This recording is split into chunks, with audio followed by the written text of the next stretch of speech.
that beautiful posture that we talked about. Again, I would urge everyone to plant the feet very firmly on the floor. If possible, even spread the toes. So you can do that a little bit, even with shoes on. And then we'll feel that grounding through both sits bones and feel that energy rising up. And we lift those shoulders up and we pull them back, really the shoulder blades together. And then we drop them all the way down. And take a moment here. Maybe you can lower them a little bit more. A lot of us tend to walk around with our shoulders way up by our ears. So once they're all the way down, then think about softening the face, that double chin.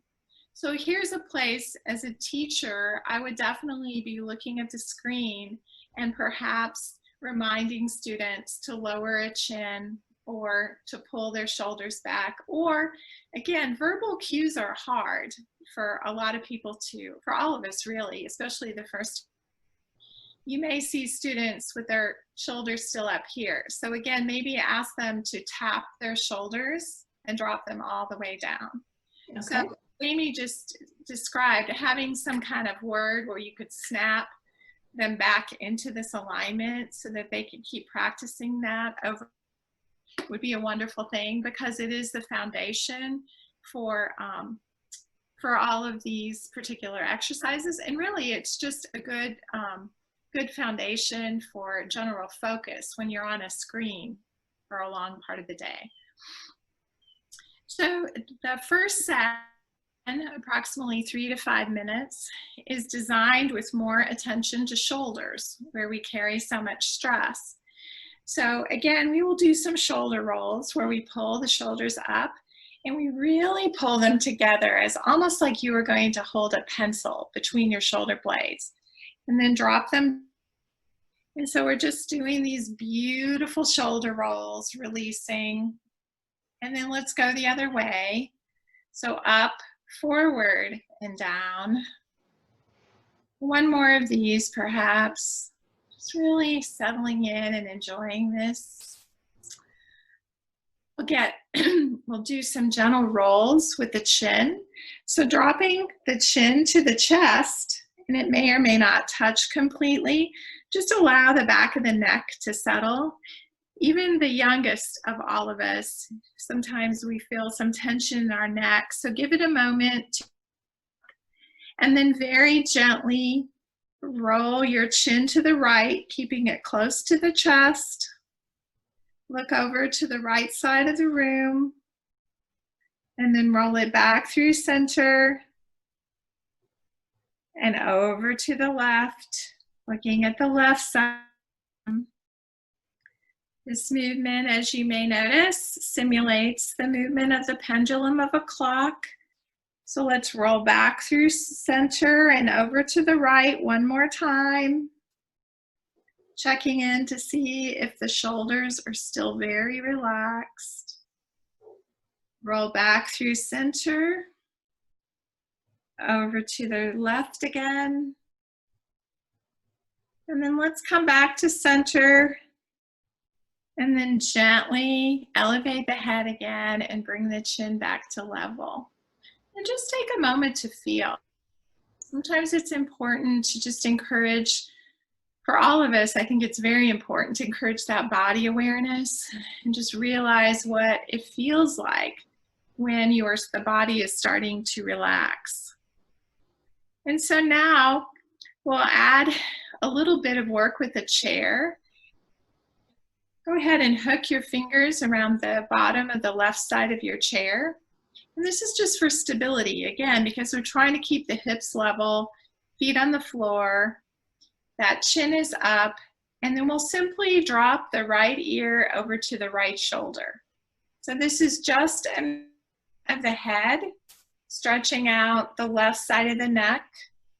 And most of us are actually going to feel that beautiful relaxation wave from the bottom of the left ear down the side of the left side of the neck, and perhaps all the way into the arm. Come back to center.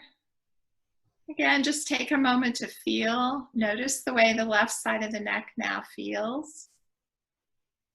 Inhale, drop the left ear over to the left shoulder. And again, just feel that up on the right side of the neck.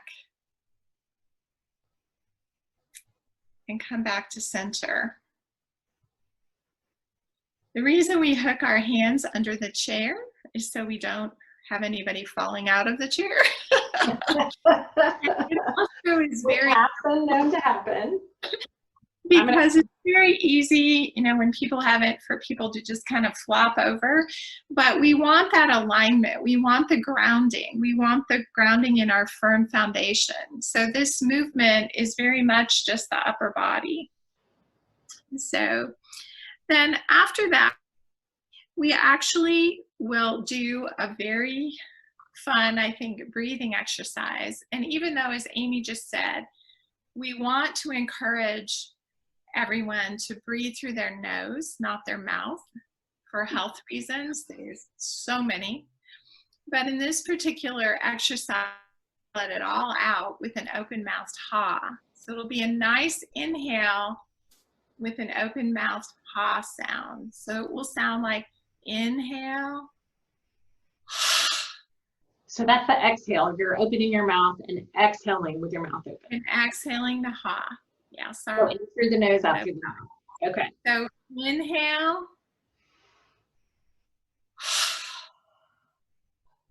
Inhale. And this is where too, there's so many different ways you'll find yourself adapting these exercises. Perhaps since some students aren't able to stand up and they are confined to a chair, they'll be sitting, but maybe you want to encourage them to stand up, and they can actually like lift their arms up with an inhale to create that space, and then simply collapse down. So inhale up.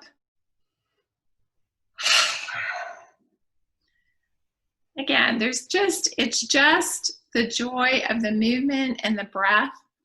And something I probably should have set up at the beginning a little better after the posture was that an inhale is usually going to be an elevated or an opening up type of movement with the body. And then the exhale is going to be more the contraction or the bend. So again, it would be inhale, up, exhale, contract or bend. So just a little side note to help you with some cueing, because again, we're going to have to explain all these things verbally. We're not in a situation where we can help with, physical adjustments.